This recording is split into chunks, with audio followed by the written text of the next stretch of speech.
Developing now in Denver, we're only 7 weeks until the start of school. Don't say that to the kids out there, right? It'll make them crazy. And the uncertainty, of course, over leadership for Denver public schools certainly has some community members starting to sound the alarms. As we first told you, Superintendent Alex Marrero applied to lead Miami-Dade schools, and he's also sent the school board president a letter alleging that his employment contract was being violated.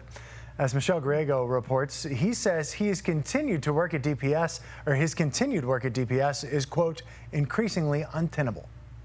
To me, this is a 911 emergency. Teresa Pena is a former president of the Denver School Board, a graduate and parent of DPS grads. And it just feels like if he wants out of Denver, just say that. In a letter sent on June 8th, Superintendent Dr. Alex Marrero accuses board members of micromanagement. He says governance policies are repeatedly disregarded, circumvented, or selectively applied.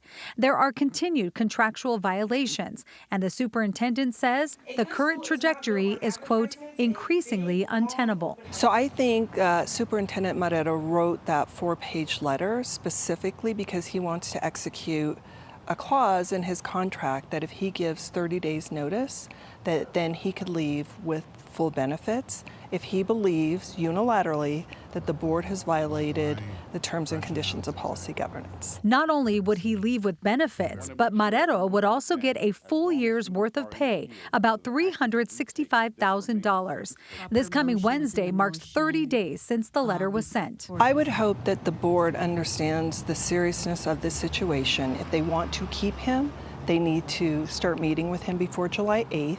And if they don't want to keep him, they need to create a rationale for cause. Dr. Manuel Escamilla represents the Latino Education Coalition, also raising concern about the stability of leadership at the state's largest school district. This is very important, and it should be dealt with as soon as possible. I think that if we were to lose Dr. Marrero, we would lose all of the work that he has completed. We asked board president Xochitl Gaitan about the letter. She declined an interview and said the board is on our traditional July sabbatical and we will return for a regularly scheduled work session on August 13th.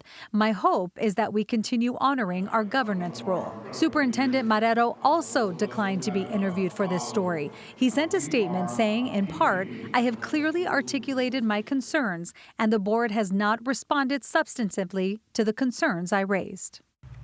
The school board hasn't scheduled a meeting to respond to the superintendent's concerns.